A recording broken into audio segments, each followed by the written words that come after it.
Bom, ok, vamos ao trabalho então. Temos um pequeno exercício de aquecimento, como é costume. Digam coisas. O que é que podemos dizer sobre o limite desta função quando x tende para zero? O que é que nós temos a dizer sobre isto? Rápido, rápido, que é um exercício fácil. O Gregório diz que é menos um e este não é preciso traduzir de cirílico, ok? Dá menos um. Porquê? Portanto, o Pedro também diz que dá menos um. Portanto, quando nós estamos a considerar o limite quando x tende para zero, só interessa o que se passa perto de zero, não é? E para qualquer valor que esteja à esquerda do 1, a função é definida desta maneira. Portanto, não só no zero, mas perto de zero, a função é dada por 2x menos 1 e o limite, neste caso no ponto zero, dá menos 1. Portanto, fácil, não é? Tranquilo. Segunda pergunta, a função é contínua. Lembra-se que a função ser contínua significa que ela tem limite em todos os pontos do seu domínio, que é R, neste caso. E olhando para aqui, há coisas que são fáceis de ver. Portanto, por exemplo, o ponto zero ela é contínua, tem limite igual a menos 1, que é exatamente o mesmo que o f de zero, e tudo bem, tudo bonito. No ponto menos 3 não há problema nenhum. No ponto 14 também não há problema nenhum. Onde é que há problemas? Ou pode haver problemas? Onde é que pode haver problemas, meus meninos? Só há um sítio onde pode haver problemas. Está cá alguém? No ponto 1, exatamente. Várias pessoas disseram no ponto 1. Raquel, David disseram no ponto 1. Portanto, é no ponto 1 que nós temos possivelmente problemas. O que é que nós fazemos nestes casos? Bom, o que acontece é que a função à esquerda do ponto 1 é definida de uma maneira, à direita do ponto 1 é definida de outra maneira, e nós temos de ver, nesse caso, vamos ver se os limites laterais coincidem e coincidem com o valor que a função tem no ponto 1. Portanto, se eu considerar os valores à esquerda de 1, vou ter um limite, bom, que é 2 vezes 1 menos 1, dá 1. Se eu considerar valores à direita do ponto 1, eu vou ter um limite que é 1 ao quadrado mais A, 1 mais A. Portanto, o que é que acontece? Bom, a resposta é aquela palavrinha com D que nós gostamos muito, que é depende. A função é contínua ou não, depende. Depende do valor que tiver este parâmetro A que aqui se encontra. E é fácil de nós vermos em que medida é que este parâmetro A afeta o resultado, não é? No fundo, por um lado, nós temos que o limite à esquerda dá 1, 2 vezes 1 menos 1, o limite à direita dá 1 mais A, portanto, para existir limite e a função ser, portanto, contínua, os dois limites laterais têm que coincidir. Também é muito fácil de ver um boneco, tenho aqui um bonequinho preparado para vermos em que medida é que este A afeta a situação. Temos aqui, espero que estejam a ver um boneco, não é? Portanto, temos por um lado 2x menos 1 e por outro lado x ao quadrado mais a e, dependendo do a, que estas coisas os limites à direita dão valores diferentes. A função no ponto 1 tem o valor que é dado por 1 mais a. Para ser contínuo é preciso que estas duas coisas não ali. Portanto, neste caso, aqui o boneco não se vê muito bem, se eu ponho isto certo, não é? Então só vai ser contínua quando o A for igual a zero, que é o caso em que os dois limites laterais, à esquerda dá 2 vezes 1 menos 1, 1, e à direita dá 1 ao quadrado de 1. Ok. Acho que podemos avançar. Alguma questão? Exercício fácil, só para começar. Está ok? Os meninos não ouço nenhuma resposta, espero que esteja ok. Vamos então avançar para o tema de hoje, que são derivadas. Lembram-se que começámos a falar de derivadas no final da última aula. Vamos só recordar aqui a definição de derivada, que toda a gente já aprendeu isto há algum tempo, mas convém-se lembrar. Nós definimos a derivada de uma função no ponto A como sendo este limite. Lembram-se que começámos por falar em declives, este limite corresponde a um declive, a diferença dos y a dividir pela diferença do x, fazemos o limite destes declives quando o x se aproxima do A e temos um declive, que vai ser também o declive de uma reta chamada reta tangente do ponto, e que se pode também escrever da maneira que está aqui mais à direita. Como é que a gente passa de um limite que está aqui no meio, de x tende para A, de f de x menos f de A sobre x menos A, para o limite da direita? Qual foi que manobra é que fazemos aqui, meus meninos? Dites-moi les enfants. As duas expressões de limite que estão ali representam exatamente a mesma coisa. Como é que a gente passa de uma para a outra? Ok? O Tomás diz, fazemos h igual a x menos a. Muito bem. Portanto, fazemos uma mudança de variável, h igual a x menos a, e obtemos esta expressão. Qual é que nós usamos? Bom, depende. Umas vezes dá mais jeito de escrever de uma maneira, outras vezes dá mais jeito de escrever de outra maneira. Depende das contas em particular.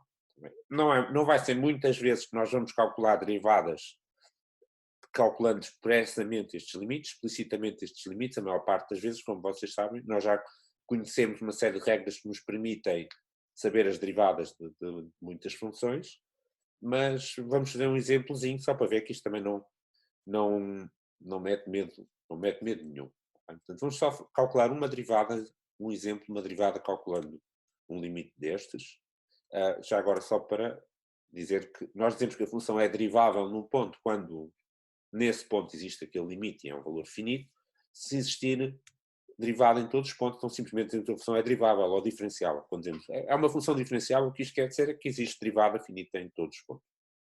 Ora bem, então vamos lá ver um exemplo para vermos que consegue-se fazer estes limites sem grandes problemas.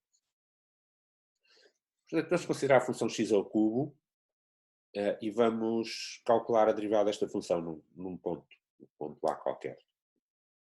Podíamos calcular escolher um número real concreto, mas se fizermos aqui para um ponto A, pusermos a letra A, em vez de escolher, por exemplo, 3 ou 5, encontramos a resposta em geral para um ponto qualquer e não só para aquele.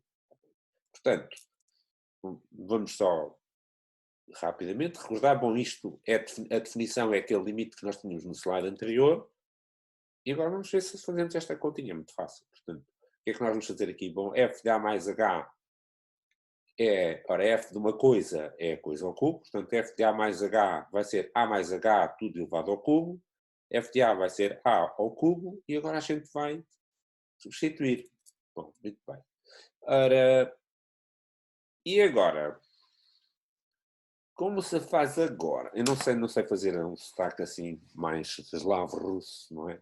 Portanto, estava aqui a tentar fazer um comentário para o Grigori, mas não sei muito bem.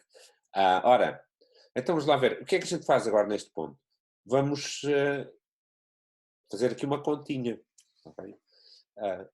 E como é que a gente faz esta continha? Podemos lembrar de uma formulazinha do binómio de Newton, ou então, se não nos lembrarmos, também não é problema. Fazemos a conta à mão. Fazemos A mais H vezes A mais H ao quadrado e fazemos as contas.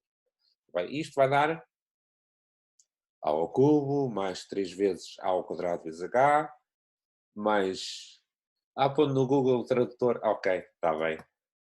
Boa ideia, boa ideia. Vou ter que fazer assim um esforçozinho para aprender assim umas coisas. Ora bem, então temos o desenvolvimento do binómio, não é? A mais H dado ao cubo, e agora temos aqui um A ao cubo, temos ali um A ao cubo, simplifica este A ao cubo com A ao cubo, e depois fica 3A ao quadrado H, mais 3A ao quadrado, mais H ao cubo, tudo a dividir por H. Bom, e a gente também pode simplificar isto, porque agora como está tudo a dividir por H, e aqui tem H, a gente vai cortar aqui um H nestas coisas, fica só isto, e pronto, e agora?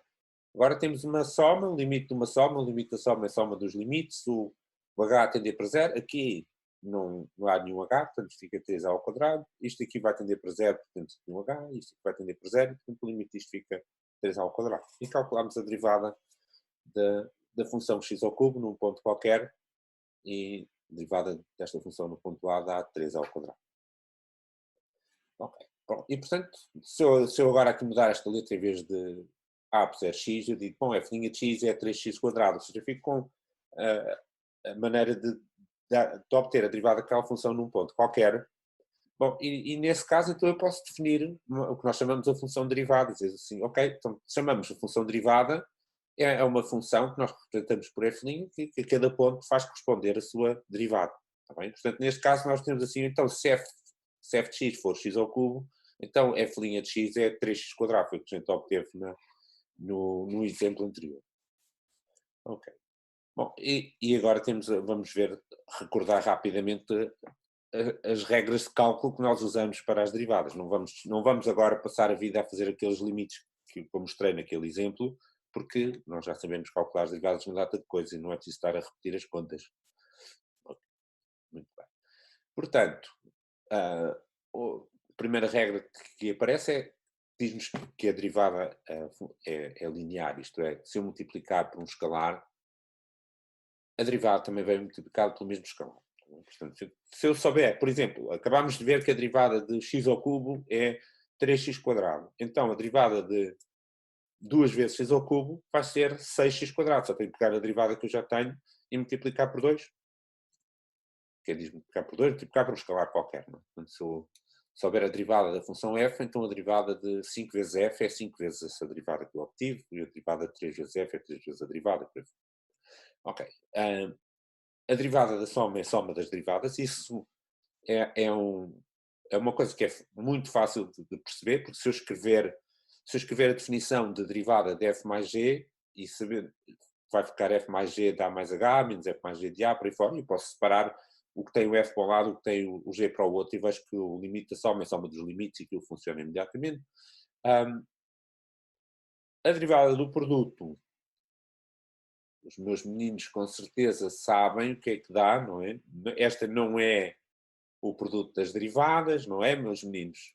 Tudo isto estamos a passar com uma certa rapidez, porque isto são coisas que vocês já encontraram no vosso percurso, não é? Mas se houver alguma questão, estou sempre à espera de ouvir os vossos comentários, quer por viva voz, quer através do chat, e falem, porque que é para eu não ficar aqui muito sozinho. Portanto, o que é igual à derivada de f vezes g, meus meninos? Digam lá. Ok, Raquel diz f' vezes g mais g' vezes f. Muito bem. Ok. No quociente, acertou, camarada. Está bem. Agora o Gregório já está falando brasileiro. Isso é mais fácil para mim de imitar do que falar russo. Ora bem, então, derivado do quociente, como é que é, meus meninos?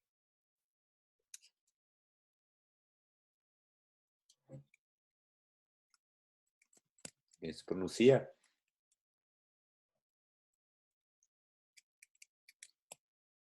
Ora, o Gonçalo escreveu, falta lá uma coisinha. Gonçalo, falta uma coisinha no denominador. É que o denominador é ao quadrado, exatamente. Ok, muito bem. Bem? Portanto, todos nós sabemos isto. Não vou demorar tempo a fazer as contas para justificar que tudo isto funciona. Quem quiser pode facilmente experimentar, fazer as contas, ou se tiver alguma dúvida, usam o nosso fórum para questionar sobre isso. Portanto, para verificar porque é que todas estas contas funcionam. Não vamos demorar agora a fazê-las aqui. Ora bem, mais alguns exemplos de derivadas que nós conhecemos. Ora bem, se eu tiver uma potência, vimos ainda agora um exemplo de uma potência, que era o x ao cubo, não é? Portanto, e a derivada de x ao cubo dava 3 vezes x ao quadrado. Esta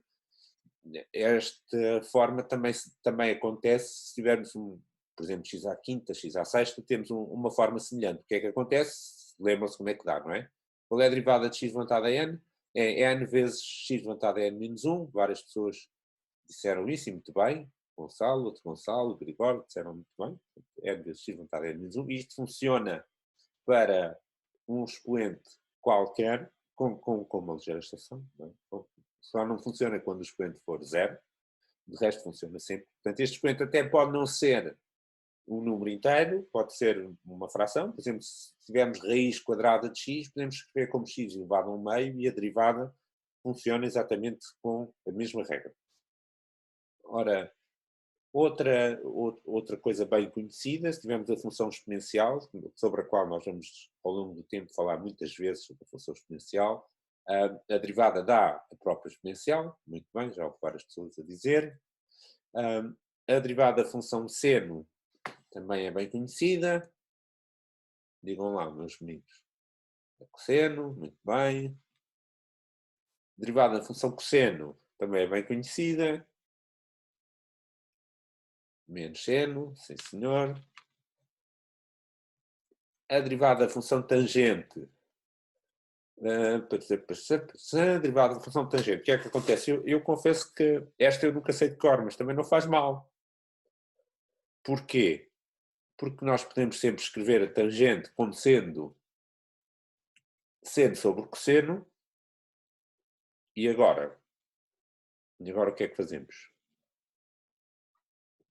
A partir daqui, o que é que nós podemos fazer?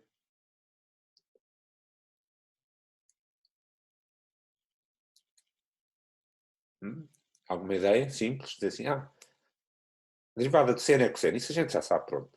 Fixa-se rapidamente. Então, o cosseno é menos seno. Está ali um sinal menos e a gente lembra-se que isso acontece. E da tangente. Ok, a Bruna diz, então fazemos a derivada do quociente. E o Gonçalo também.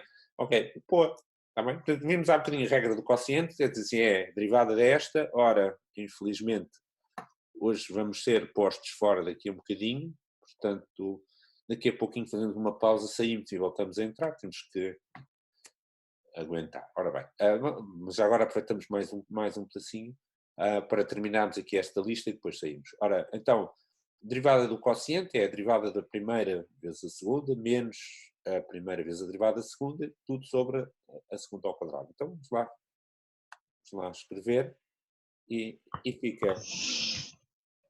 fica a derivada de seno, que é cosseno, vamos multiplicar por cosseno, menos seno vezes a derivada de cosseno, que é menos seno, está ali em cima, não é? Tudo sobre a segunda ao quadrado, e isto dá simplesmente 1 sobre cosseno ao quadrado.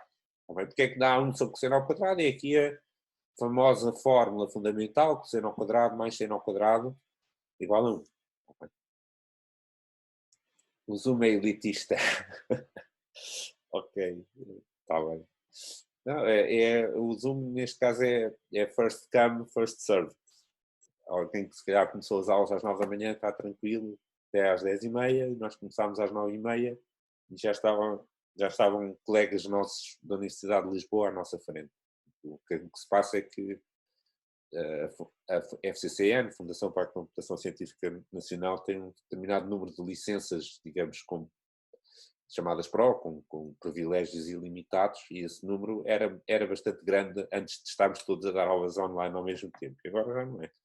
Ora bem, então vamos fazer uma breve pausa, voltamos já a seguir, não é depois dos compromissos comerciais, é só sairmos desta sessão e voltamos a entrar. Estamos 53 neste momento, espero que depois voltemos a estar todos daqui a um minuto. Vou parar então agora a reunião e retomamos já a seguir. A melhor maneira de nós tentarmos perceber o que é que se passa é, mais uma vez, com um boneco. Espero que este boneco seja bom e que se veja bem. Espero que se consiga ver bem este boneco, porque é a maneira mais fácil de nós percebermos o que é que está aqui envolvido. Portanto, a situação é, temos uma função f, está aqui, temos aqui um boneco, por exemplo, aqui a função f, e temos aqui a função inversa. Ora bem, se nós tivermos uma função, se a função f tem derivada diferente de 0, num certo ponto A, temos aqui o boneco, a derivada, sabem que a derivada representa nem mais nem menos que o declive de uma reta, que nós chamamos de reta tangente. Vê-se bem, meus meninos?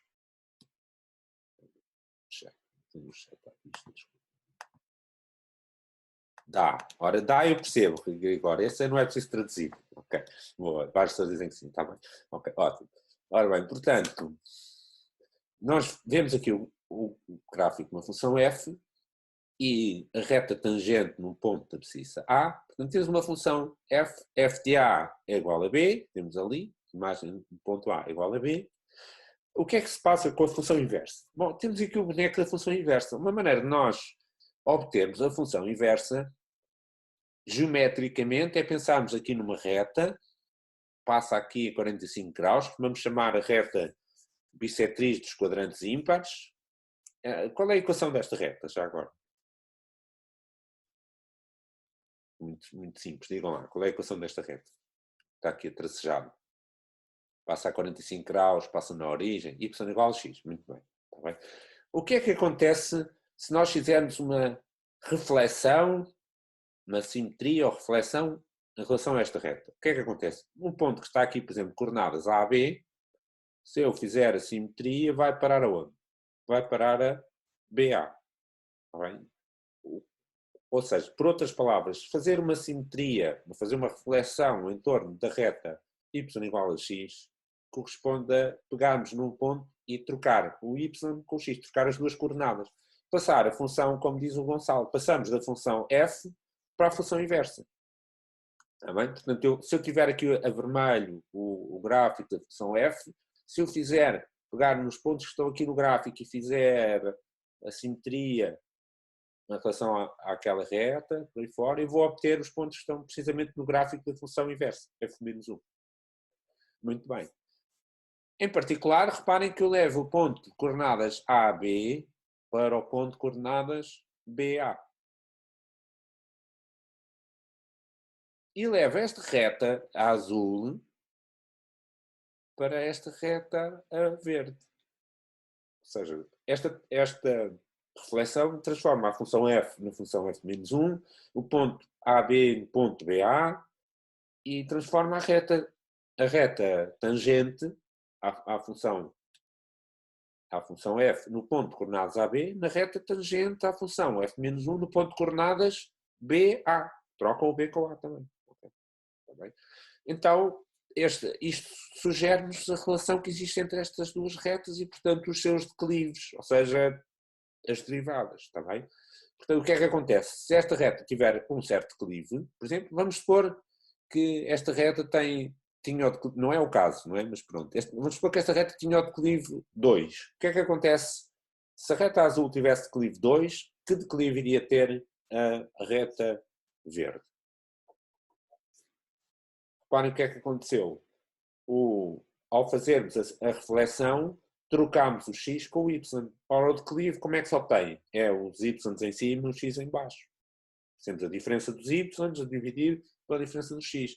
Se eu troquei o x com o y, o que é que aconteceu ao declive? Troquei o numerador com o denominador numa fração. Ou seja, o declive ficou invertido.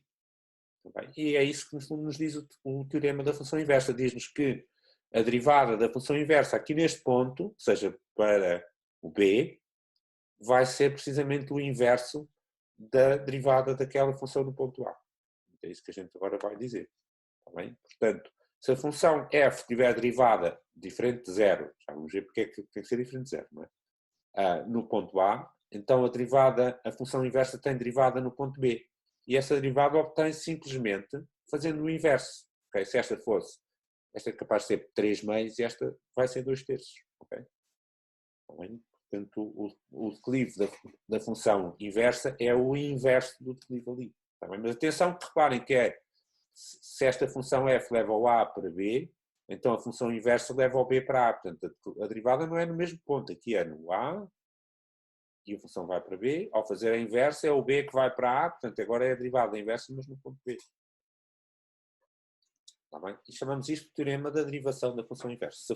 Reparem que se a derivada no ponto A fosse zero, quer dizer que tínhamos uma reta aqui horizontal, alguns, uma tangente horizontal, depois, ao trocar o x com o y, ficava vertical. E, portanto, não ia haver derivada, porque íamos ter uma reta tangente vertical, ou se fizermos a derivada dava infinito. Portanto, é preciso que a derivada não seja zero, senão tínhamos aqui um zero no denominador também não funcionava. Tá bem? Portanto, esta é uma das coisas big que nós estamos a aprender hoje, com a regra da derivada da função inversa. E para vermos como é que esta coisa pode ser aplicada em alguns casos práticos, e vai haver também, na TP vai haver exercícios também do género, em que nós aplicamos esta regra da derivada inversa para obter derivadas de certas funções. Vamos ver um exemplo com a função exponencial e a função logarítmica. A função exponencial é muito fácil, porque nós sabemos, ainda agora mencionámos, como é que se obtém a derivada. A derivada da exponencial é ela própria. Então, qual é a derivada do logaritmo? Bom, vamos aplicar este princípio e ver qual é a derivada do logaritmo. Portanto, o que é que nós vamos fazer? Bom, temos a função exponencial. Portanto, o nosso f, voltando aqui atrás, digamos que aqui faz conta que este f é a função exponencial, e, portanto, o f-1 é a função logarítmica. Qual é a derivada desta função aqui no ponto? Vai ser a inversa da derivada daquela no ponto correspondente. Okay? Então, vamos ver.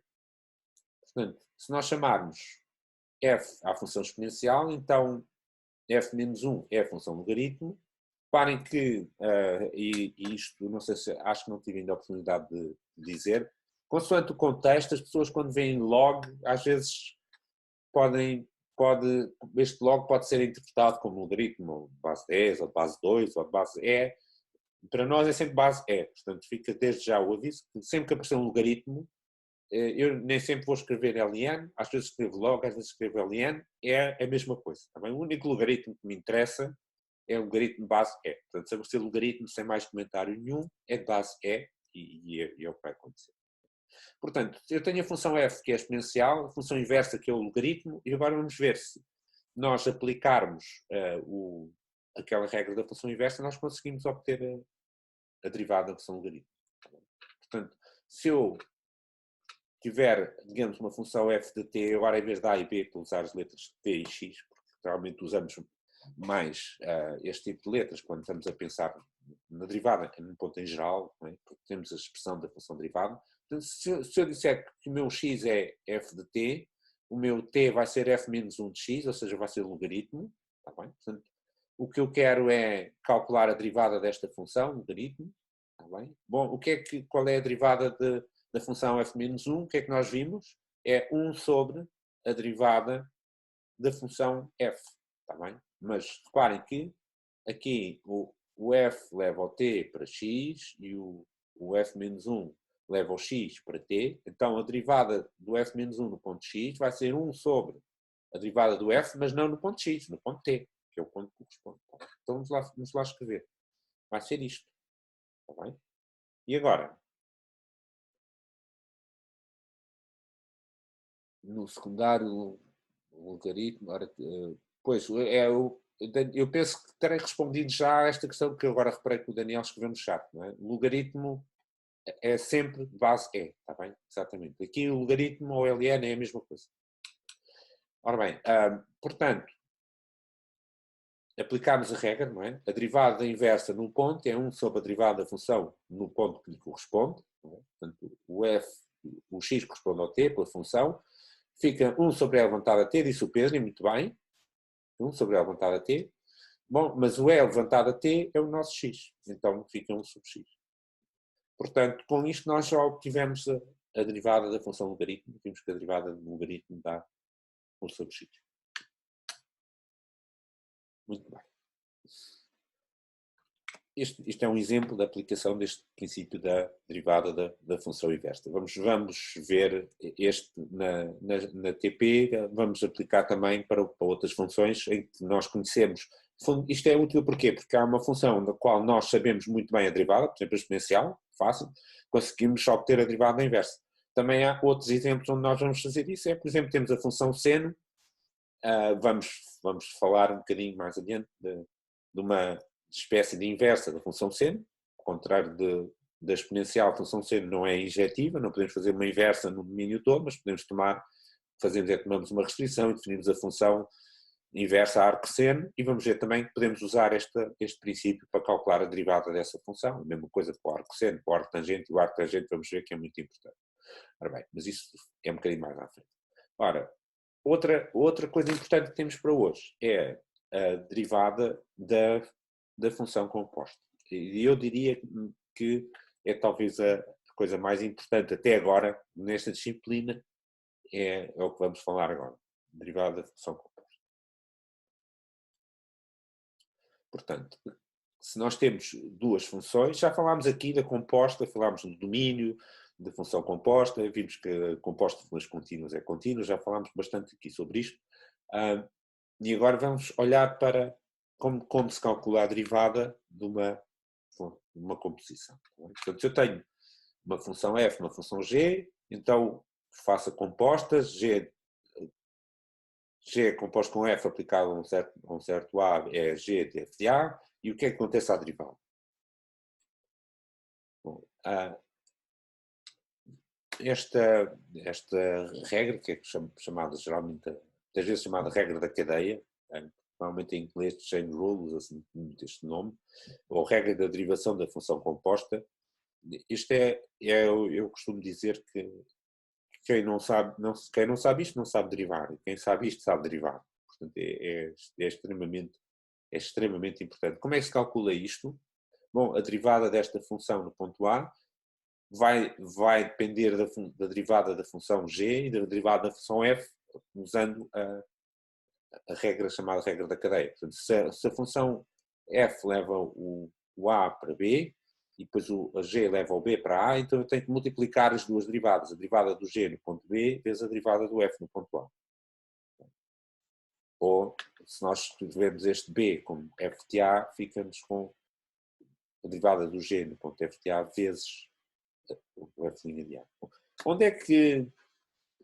Como é que a gente se vai lembrar disto? Bom, eu tenho um nome carinhoso para isso e vou-vos ensinar mais um termo técnico e vocês vão gostar, acho eu. Mas a melhor maneira, em vez de nós agora nos fixarmos muito nesta expressão, que visto assim parece um bocadinho esquisito, vamos pôr exemplos concretos à nossa frente e para desmistificar completamente a situação. Então, em vez de nós formos ali um g de f de a qualquer, vamos pôr aqui um exemplo. Seno de x quadrado. Então, o que é que nós temos aqui? Bom, temos uma composta de duas coisas, ou seja, pegamos no x, primeiro fazemos ao quadrado, portanto, digamos aqui o f seria, f de x seria x quadrado, e depois temos o g, que é o seno. Quando pego no x e levo ao quadrado, faço primeiro o quadrado e depois pego o seno. Tem uma composição de duas coisas. Bom, como é que nós derivamos isto? Fácil, temos que entrar em linha de conta com a derivada de seno e com a derivada de x quadrado. Está bem? Portanto, o que é que isto vai dar? O que é que vai dar, meus meninos? Parem, vou voltar num instantinho atrás. Parem, eu tenho que fazer a derivada da segunda função vezes a derivada da primeira função. Está bem? Portanto, vou fazer, neste caso, o meu g é o seno. Se eu tiver seno de x quadrado, vou ter que fazer a derivada do seno vezes a derivada de x quadrado. Então fica a derivada de seno vezes a derivada de x quadrado. Não é só a derivada de seno. Tá bem? O João Pedro também disse, é isso mesmo. É isso mesmo que vai dar. Não é? Vai dar a derivada de seno, que é cosseno, vezes a derivada de x quadrado, que é 2x. Portanto, porque é que eu digo, as pessoas não sabem derivar? As pessoas não sabem derivar, chegam aqui e dizem, a derivada de seno é cosseno, e portanto espetam com cosseno de x quadrado, e esquecem-se de multiplicar aqui por este 2x. Tá bem? Por isso, nós vamos dar aqui um nome, a este 2x. Vamos dar aqui um nome. Vamos lhe chamar, não sei se eu consigo escrever, não é? Não sei se eu consigo escrever e não estrago aqui nada. Uma letra muito feia, porque eu não tenho jeito nenhum para escrever assim com o trackpad do computador.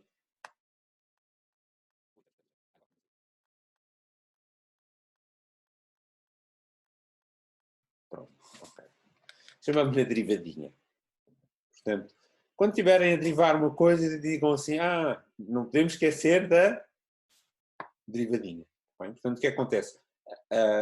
Eu olho para aqui e vejo que é um seno. Derivada de seno dá cosseno, mas não fica só cosseno, porque reparem, aqui não está só x, está x quadrado. Então eu também tenho que entrar em linha de conta com a derivada deste x quadrado. Portanto, fica a derivada de seno vezes a derivadinha. Vamos ver mais um exemplo.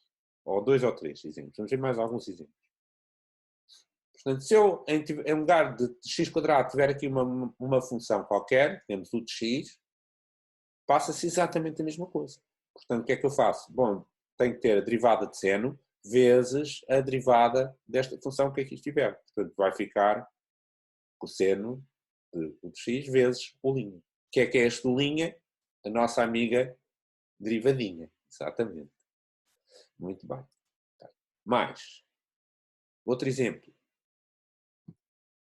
Ora, x quadrado mais 1 elevado a 7. Bom, isto é o quê? Bom, eu pego um x, faço x quadrado mais 1 e depois o resultado vou elevar a 7. Ora, nós vimos há bocadinho, quando eu tenho uma coisa elevada a 7, o que é que ficava? 7 vezes uma coisa elevada a 6. Mas agora não é só x elevado a 7, é x quadrado mais 1 elevado a 7. Então não me posso esquecer da derivadinha. Então, vai ficar como 7 vezes x² elevado mais 1 elevado a 6, vezes a nossa amiga derivadinha. Tá bem? Portanto, o que é que está elevado a 7? O x² mais 1. O que é a derivadinha? É a derivada deste x² mais 1, que vai dar 2x. Ok? Tá bem? Portanto, ou mais geralmente, se eu tiver uma coisa elevada a n, não tem que ser 7, não tem que ser x² mais 1, se tiver uma coisa elevada a n, como é que eu derivo? Bom, é n vezes esta coisa elevado a n menos 1, vezes a nossa amiga. Sim, agora já podemos chamar-lhe nossa amiga, está bem? Nossa amiga derivadinha. Ok, vamos ver mais 2 ou 3 exemplos. Vamos ver mais 2 ou 3 exemplos. Então vamos pôr aqui um exemplo e vocês vão me ajudar aqui a obter a derivadinha. Ok, portanto, qual é a derivada de e elevado a x ao cubo? Digam-me lá coisas, meus meninos. 2x²? Só isso? Ora, a Raquel diz 3x² vezes e elevado a x ao cubo. Boa, boa. Ok, portanto, o que é que nós temos? Pegamos no x, eleva ao cubo e depois faço a exponencial. Portanto, tem que ser a derivada da exponencial vezes a derivada de x ao cubo. Portanto, vamos lá escrever isto direitinho. A exponencial, porque a derivada da exponencial é a própria exponencial, portanto, é elevado a x ao cubo vezes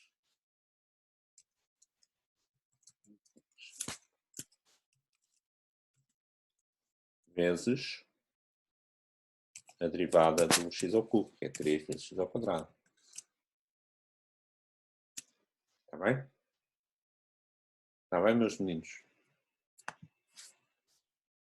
Ora, mais um exemplo.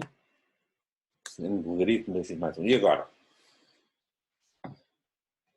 Claro que agora ainda temos mais parênteses aqui, não é? Portanto, já temos cosseno, logaritmo, 2x mais 1. O que é que a gente faz? Bom, fazemos como as cebolas, de camada em camada.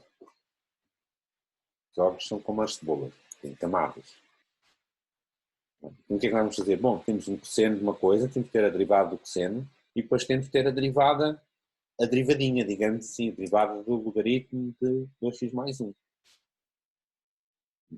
Bom, e do logaritmo de 2x mais 1? Bom, já sabemos a derivada do logaritmo, mas temos que também ter a derivada do 2x mais 1.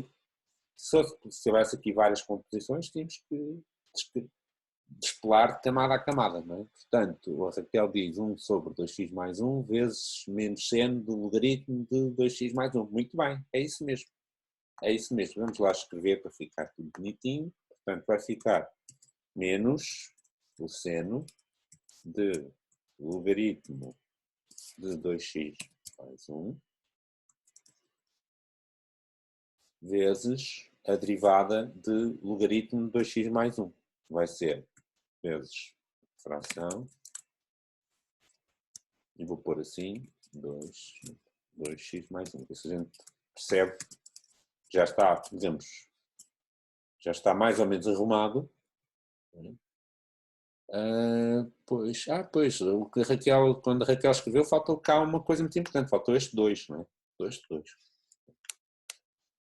Portanto, vamos lá recapitular. Portanto, derivada do cosseno, o que é? Menos seno. Então, menos seno de logaritmo de 2x mais 1. E depois tens de multiplicar por quê? Pela derivada de logaritmo de 2x mais 1.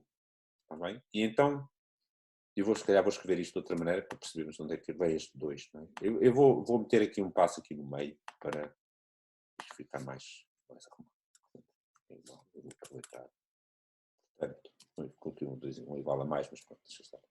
Portanto, nós estávamos a dizer derivada de cosseno, que é menos seno, vezes a derivadinha, ou seja, a derivada do logaritmo de 2x mais 1. Tá bem? Mas ao derivar o logaritmo de 2x mais 1, o que é que nós sabemos? Bom, vai ficar 1 sobre 2x mais 1 vezes a derivadinha. E a derivadinha agora é 2, portanto daí que aparece aquele 2 ali em cima.